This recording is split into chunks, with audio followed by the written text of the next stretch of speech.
ഗോവിന്ദ ഗോവിന്ദ. ശ്രീമദ് ഭാഗവതത്തിൽ 6-ാമത്തെ സ്കന്ധത്തിൽ ഭഗവാന്റെ പോഷണം എന്ന ലീലയാണ് വർണ്ണിക്കുന്നത് എന്ന് മുമ്പ് പറഞ്ഞുല്ലോ. പോഷണം എന്താണ്? ഭക്തന്മാർ ചിലപ്പോൾ അറിഞ്ഞോ അറിയാതെയോ തെറ്റ് ചെയ്തു എന്ന് വരാം. എന്നാലും അവൻ നരകത്തിൽ വീഴാൻ ഭഗവാൻ സമ്മതിക്കില്ല. വീഴാൻ ഭാവിക്കുമ്പോൾ പിടിച്ചു പൊക്കും. ഇതാണ് ഭഗവാന്റെ കരുണ. അപ്പോൾ ഭഗവാന്റെ ആ പരമകാരുണികതയെ നല്ലോണം സ്പഷ്ടമാക്കുന്ന ഒരു ഭാഗമാണ് ഈ 6-ാമത്തെ സ്കന്ധം എന്ന് ചുരുക്കം. അതിൻ്റെ നല്ല ഉദാഹരണമാണ് അജാമിളൻ്റെ കഥ. തുടർന്ന് ഇപ്പോൾ ദേവേന്ദ്രൻ്റെ കഥ പറയാൻ തുടങ്ങിയിരിക്കുകയാണ്. ഒരു ഘട്ടത്തിൽ ദേവന്മാർക്ക് ഐശ്വര്യം വല്ലാതെ വർദ്ധിച്ചു.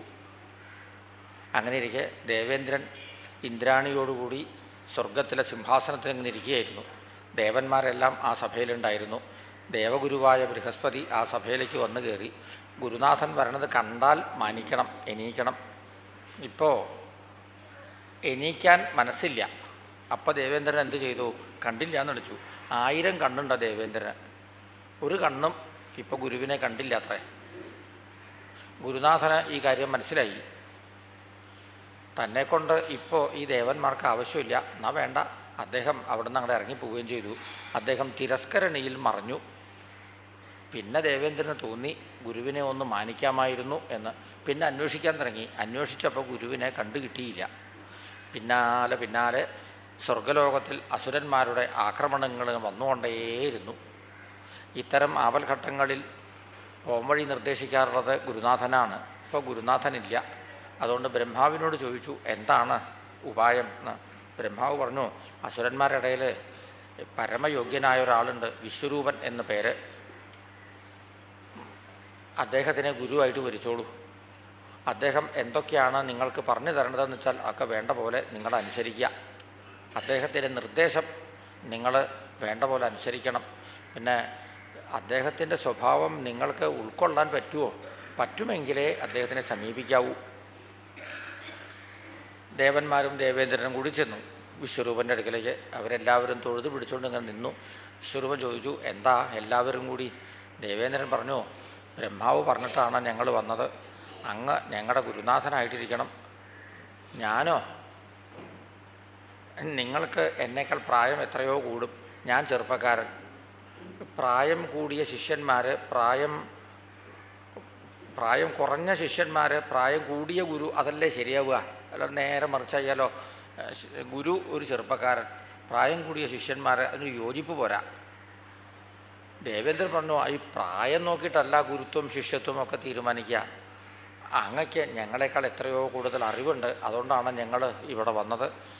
ഞങ്ങളെ കൈവിടരുത് നയി. പിന്നെ എന്നാലും അത് വേണോ? വിശ്വരൂപൻ പിന്നെ സംശയിച്ചു. ചിലരുടെ ഗുരുവായിട്ടിരിക്കുക എന്നൊക്കെ പറഞ്ഞാൽ ഈ തപസ് ചോർന്നു പോകാനൊക്കെ എളുപ്പമുണ്ട്. അതുകൊണ്ട് എന്നെ ഒഴിവാക്കിക്കോളൂ. വീണ്ടും പറഞ്ഞു. ദേവേന്ദ്രൻ വിട്ടില്ല. അങ്ങനെ പറയരുത്.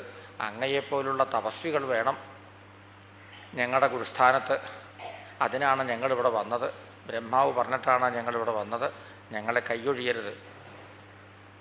നിർബന്ധിച്ച് ഇങ്ങനെ പറഞ്ഞപ്പോൾ വിശ്വരൂപന് അതങ്ങ് നിരസിക്കാനായില്ല. അങ്ങനെ അദ്ദേഹത്തിനെ ദേവേന്ദ്രൻ നിർബന്ധിച്ച് സ്വർഗലോകത്തിലേക്ക് കൂട്ടിക്കൊണ്ടുപോന്നു.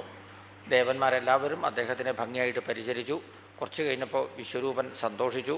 എന്നിട്ട് ദേവന്മാർക്ക് നാരായണ കവചം എന്ന മന്ത്രം ഉപദേശിച്ചു കൊടുത്തു. കാലുമ്പൊക്കെ കഴുകി അങ്ങനെ വേണം ജപിക്കാൻ ഒക്കെ നിർദ്ദേശിച്ചു. ദേവന്മാർ ആ ഗുരുനിർദ്ദേശം അക്ഷരം പ്രതി അനുസരിച്ചു. കുറച്ച് ദിവസം നാരായണ കവചം എന്ന ഈ മന്ത്രം ഇങ്ങനെ അവർ ജപിച്ചുകൊണ്ടിരുന്നു. എന്താണ് നാരായണ കവചത്തിൻ്റെ താല്പര്യം? വിദിക്ഷു ദിക്ഷു ഊർധ്വമധ സമന്താൽ അന്തർബഹിർ ഭഗവാൻ നാരസിംഹ. വിദിക്കുകളിൽ നിന്നോ ദിക്കുകളിൽ നിന്നോ മുമ്പിൽ നിന്നോ പിന്നിൽ നിന്നോ മേലിൽ നിന്നോ കീഴിൽ നിന്നോ ഇടത്തുനിന്നോ വലത്തുനിന്നോ ഉള്ളിൽ നിന്നോ പുറത്തുനിന്നോ എങ്ങനെയൊക്കെ ആപത്ത് വന്നാലും ആ ആപത്തുകളെ മുഴുവനും ഭഗവാൻ സംഹരിക്കണേ. ഇതാണ് മന്ത്രത്തിൻ്റെ താല്പര്യാർത്ഥം.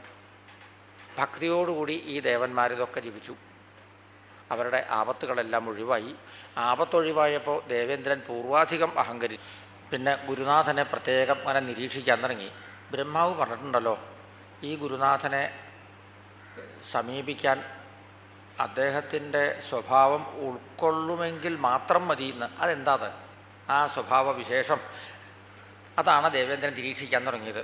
ഈ വിശ്വരൂപന് ദേവന്മാരോട് പ്രത്യേകിച്ച് ഒരു പക്ഷഭേദം, അസുരന്മാരോട് പക്ഷഭേദം അങ്ങനെയൊന്നുമില്ല. എല്ലാവരും അദ്ദേഹത്തിന് ഒരുപോലെയാണ്. അതുകൊണ്ട് എല്ലാവർക്കും നന്മ വരണം എന്നായിരുന്നു അദ്ദേഹത്തിൻ്റെ പ്രാർത്ഥന. അത് കണ്ടപ്പോൾ ദേവേന്ദ്രന് ഇഷ്ടമായില്ല. അസുരന്മാർക്ക് നന്മ വരാൻ പ്രാർത്ഥിക്കാമോ എന്നാണ് ദേവേന്ദ്രൻ്റെ ഇപ്പോഴത്തെ ചോദ്യം.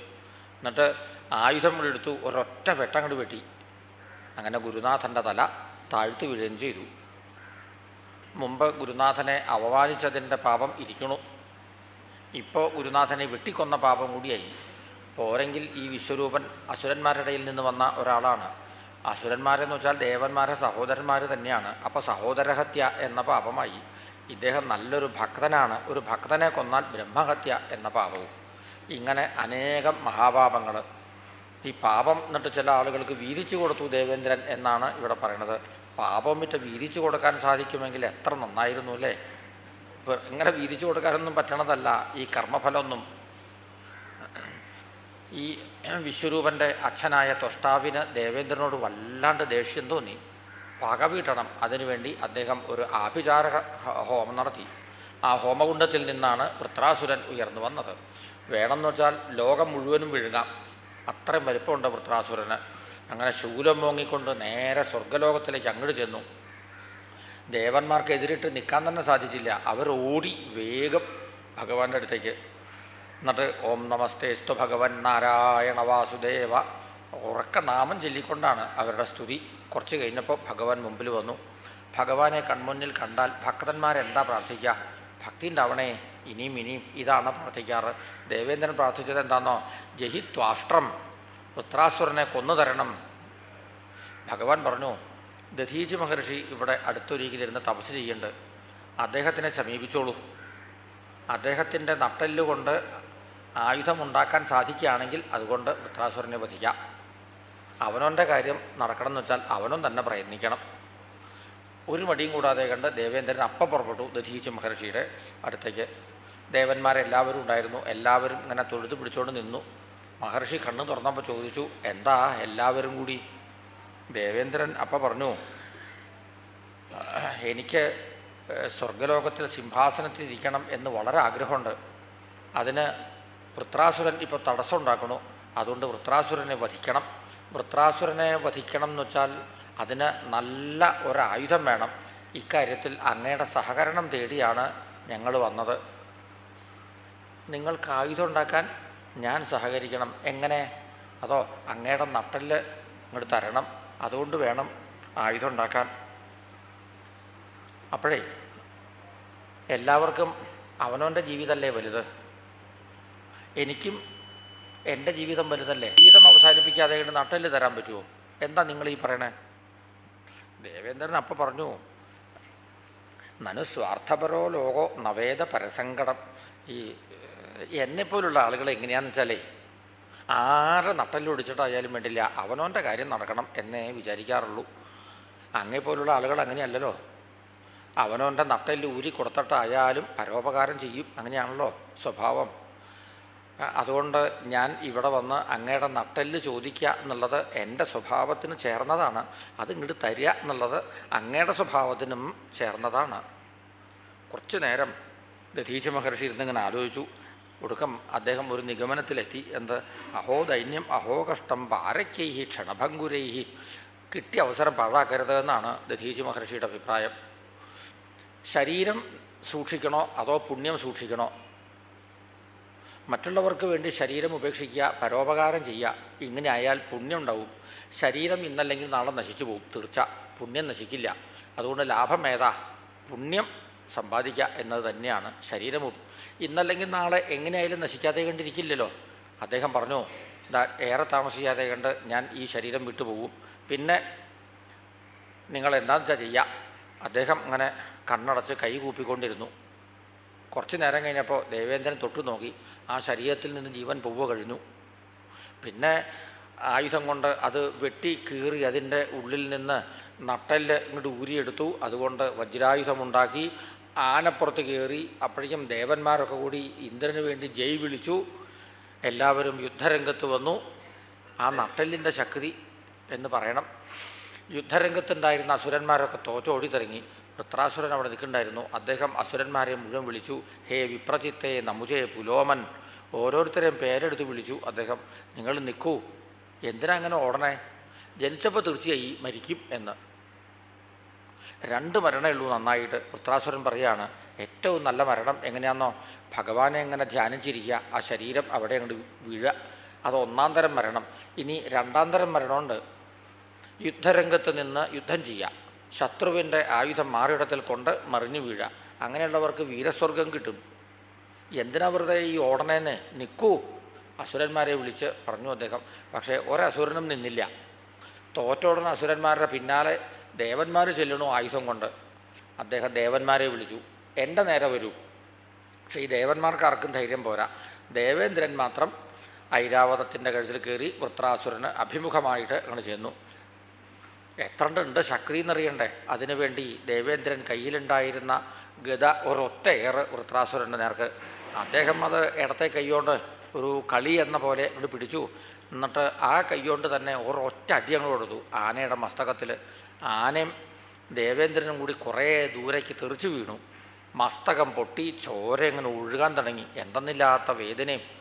ദേവേന്ദ്രൻ കയ്യിൽ അമൃതെടുത്തു. ആ പൊട്ടിയ സ്ഥാനത്ത് അമൃത് ഇങ്ങനെ നല്ലോണം പുരട്ടി പുരട്ടി കുറച്ച് കഴിഞ്ഞപ്പോൾ ചോര നിന്നു, വേദന കുറഞ്ഞു.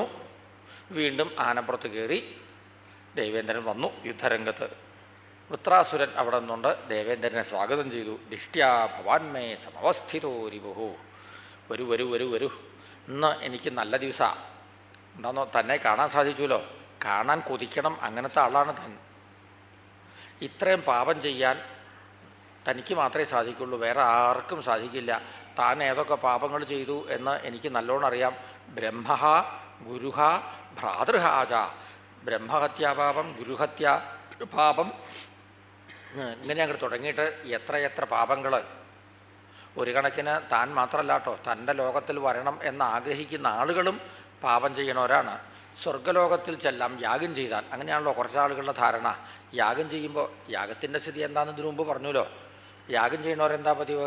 ഈ ആടിനെ മറ്റൊക്കെ മൂക്കും വായും കുത്തിപ്പിടിച്ച് ശ്വാസം മുട്ടിച്ച് കൊന്ന് ഇങ്ങനെയൊക്കെയാണ് സ്വർഗലോകത്തിലെത്തണം എന്ന് ആഗ്രഹിക്കാറുള്ളത്. പശൂനി വാകരുണ സ്വർഗകാമഹ, താനും തൻ്റെ ലോകത്തിൽ വരണം എന്ന് ആഗ്രഹിക്കുന്ന ആളുകളും ഒരുപോലെ ക്രൂരന്മാരാണ്. ഹ്രീ ശ്രീ, തനിക്ക് അയ്യയ്യ കഷ്ടം കഷ്ടം, നാണമില്ല, ലജ്ജയില്ല, ഒന്നുമില്ല, ദയയില്ല, കീർത്തിയില്ല, യാതൊന്നുമില്ല. രാക്ഷസന്മാർക്ക് പോലും മറയ്ക്കും തൻ്റെ ഈ സ്വഭാവം അങ്ങോട്ട് കേട്ടാൽ. ഏതായാലും എന്നോട് യുദ്ധം ചെയ്യാമെന്നല്ലോ, ഇനി തിരിച്ചു പോകാൻ പറ്റും എന്ന് പ്രതീക്ഷിക്കരുത്. ആരോടെങ്കിലുമൊക്കെ യാത്ര പറയാനുണ്ടെങ്കിൽ അതൊക്കെ കഴിഞ്ഞിട്ട് ഇങ്ങോട്ട് വന്നാൽ മതി, ഞാനിവിടെ നിൽക്കാം. അല്ല, ഈ യുദ്ധത്തിൽ താനല്ല ഞാനാണ് മരിച്ചു പോണതെന്ന് വയ്ക്കുക. എനിക്ക് യാതൊരു ദുഃഖവും ഇല്ല. താനും ജീവിച്ചിരിക്കുമ്പോൾ പരോപകാരം ചെയ്യണം, മരിച്ചാലും പരോപകാരം ചെയ്യണം എന്നാണ് എൻ്റെ പക്ഷം.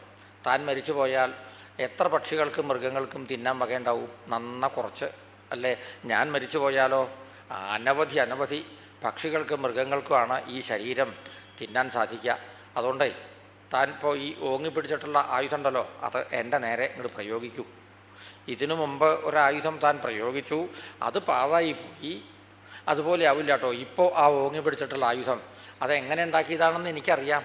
ഹരേർ ദധീചേ തപസാച തേജിത, ഭഗവാന്റെ വാക്കനുസരിച്ച് ദധീച്ച് മഹർഷിയുടെ നട്ടെല്ലുകൊണ്ടുണ്ടാക്കിയതല്ലേ. ഒരിക്കലും അത് പാഴായി പോയി എന്നങ്ങനെ വരില്ല. അതുകൊണ്ട് ആ ആയുധം എൻ്റെ നേരെ ഇങ്ങോട്ട് പ്രയോഗിക്കൂ. എൻ്റെ മാറിയിടത്തിൽ ആ ആയുധം കൊള്ളട്ടെ. ഞാൻ എൻ്റെ ശരീരം ഇവിടെ ഇങ്ങോട്ട് ഇടട്ടെ. എന്നിട്ട് എൻ്റെ ഭഗവാന്റെ അടുക്കലേക്ക് ഞാൻ എത്തട്ടെ.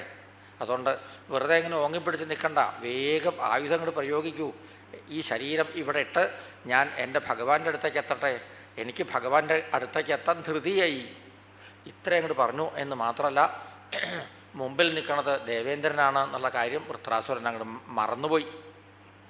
തൊഴുത് പിടിച്ച് കണ്ണടച്ച് അവിടെ നിന്ന് ഭഗവാനെ സ്മരിച്ചുകൊണ്ട് സംസാരിക്കാൻ തുടങ്ങി. അഹം ഹരേ തവ പാദൈകമൂലദാസാനുദാസോ ഭവിതാസ്മി ഭൂയ. ഇതായി ഞാൻ അവിടുത്തെ ദാസൻ്റെ ദാസൻ്റെ ദാസൻ്റെ ദാസൻ. എന്നും ഈ മനസ്സുകൊണ്ട് അവിടുത്തെ സ്മരിക്കാൻ എനിക്ക് സാധിക്കുമാറാകണം. എന്നും ചെയ്യുന്ന കർമ്മങ്ങളെല്ലാം അവിടുത്തെ പ്രീതിക്ക് വേണ്ടി ആയിത്തീരണം. എനിക്ക് സ്വർഗലോകം വേണ്ട, ബ്രഹ്മലോകം വേണ്ട, ഇന്ദ്രലോകം വേണ്ട, ചന്ദ്രലോകം വേണ്ട, ഒന്നും വേണ്ട. എനിക്ക് വേണ്ടത് അവിടുത്തെ മാത്രം. അകലേക്ക് പോയ ഭർത്താവിനെ എങ്ങനെയാണോ ഒരു പതിവ്രത കാത്തിരിക്കണത്, അതുപോലെ ഈ ഞാൻ അവിടുത്തെ കാത്തിരിക്കണു. എന്നും അവിടുത്തെ ഭക്തന്മാരുമായിട്ട് എനിക്ക് സംസർഗം ഉണ്ടാവണേ. അവിടുത്തെ ഞാൻ കാത്തിരിക്കണു, വേഗം വന്ന് എന്നെ സ്വീകരിക്കണേ. ഇതിങ്ങനെ പ്രാർത്ഥിച്ച് പ്രാർത്ഥിച്ച് പ്രാർത്ഥിച്ച് വൃത്രാസുരൻ കണ്ണടച്ച് സമാധിനിഷ്ഠനായി അവിടെ അങ്ങോട്ട് ഇരുന്നു പോയി. ദേവേന്ദ്രൻ അമ്പരന്ന് പോയി. ഇതെന്ത് കഥ? യുദ്ധം ചെയ്യാൻ വേണ്ടിയിട്ട് യുദ്ധരംഗത്ത് വന്നു. എന്നിട്ട് ഭഗവാനെ എങ്ങനെ ധ്യാനിച്ച് ധ്യാനിച്ച് സമാധിനിഷ്ഠനായിട്ടിരിക്കുക. ആർക്കായാലും അനുകൂലമായ പരിതസ്ഥിതി ഉണ്ടായാൽ പോലും ഭക്തി ജനിക്കാൻ വളരെ പ്രയാസം. വൃത്രാസുരൻ ഇപ്പം നിൽക്കുന്നത് വിപരീത പരിതസ്ഥിതിയിലാണ്. എന്നിട്ടും അദ്ദേഹത്തിൻ്റെ ഉള്ളിൽ ഭക്തി വളർന്നു വന്നിരിക്കുന്നു. അനുകൂല പരിതസ്ഥിതി ഉണ്ടാകുമ്പോഴൊക്കെ ഉള്ളിൽ ഭക്തി വളർന്നു വരാറുണ്ടോ എന്ന് ആലോചിച്ച് നോക്കൂ. നമ്മൾ ഓരോരുത്തരും ഭക്തിയുടെ കഥ പറഞ്ഞാൽ വളരെ വിചിത്രമാണ്. അമ്പലത്തിൽ ദീപാരാധന ഇങ്ങനെ നടക്കുന്ന സമയത്ത് ഒരു തൊഴാൻ നിൽക്കലുണ്ട് എല്ലാവരുടെയും വക. ഇങ്ങനെ തൊഴുതുകൊണ്ട് നിൽക്കുമ്പോൾ എല്ലാവർക്കും ഉണ്ടല്ലോ ഈ തൊഴാൻ നിൽക്കണമെന്ന് മോഹം. എന്നിട്ട് ഓരോരുത്തരും വന്നിങ്ങനെ എത്തി നോക്കി അപ്പോഴേക്കും എന്ത് ഒരാൾ മറ്റാളോട് ഇതിവിടെ എന്ത് തിരക്കാതെ ഒന്നങ്ങോട്ട് മാറിക്കൂ, ഞാൻ ഒന്ന് തൊഴട്ടെ. അപ്പോൾ അയാളും ഇങ്ങോട്ടും തനിക്ക് മാത്രം തൊഴുതാൻ മതിയോ, എനിക്കും തൊഴണ്ടേ? ഈ തർക്കവും വിതർക്കവും ഉന്തലും തള്ളലും. അപ്പോഴേക്കും ദീപാരാധന കഴിഞ്ഞു. ഇപ്പം എന്തിനാ അങ്ങോട്ട് വന്നേ? ഈ ഉന്താനും തള്ളാനും മാത്രം. ഏറ്റവും ഭക്തി ഉണർന്നു വരാൻ അനുകൂലമായ പരിതസ്ഥിതിയാണ്. എന്നാലും ഭക്തി ഉണ്ടാവാറില്ല. ചില ആളുകൾ അമ്പലത്തിൽ തൊഴുത് പോവുക കഴിഞ്ഞാൽ അപ്പോൾ ഈശ്വരനാവണം മനസ്സിലായി. അതിന് പകരം എന്തൊക്കെയാ പറയാറെന്നോ ഒന്നും പറയണ്ട. ആ മാല ചാർത്തുന്നതിനെ ഒരു ഭംഗിയില്ല. കളവൻ ചാർത്തിയേക്കണ കണ്ടോ? അയ്യയ്യോ, ഇത്ര വഷളായിട്ട് ഇന്നേ വരെ ചാർത്തി കണ്ടിട്ടില്ല. കുറച്ച് ഇവിടെ വന്നു, തൊഴുതു, പരദൂഷണവും പറഞ്ഞു, ഇവിടുന്ന് അങ്ങോട്ട് പോവുകയും ചെയ്തു. അമ്പലത്തിൽ വന്നാൽ ഭക്തി ഉണ്ടാവണ്ടേ? ഉണ്ടാവാറില്ല. എന്താ കാരണം എന്ന് ചോദിച്ചാൽ അത് ഭക്തി എന്നത് ഒരു പൂർവ്വസുഹൃതം കൊണ്ട് മാത്രം ഉണ്ടാവുന്നതാണ്. വൃത്രാസുരൻ ഇപ്പോൾ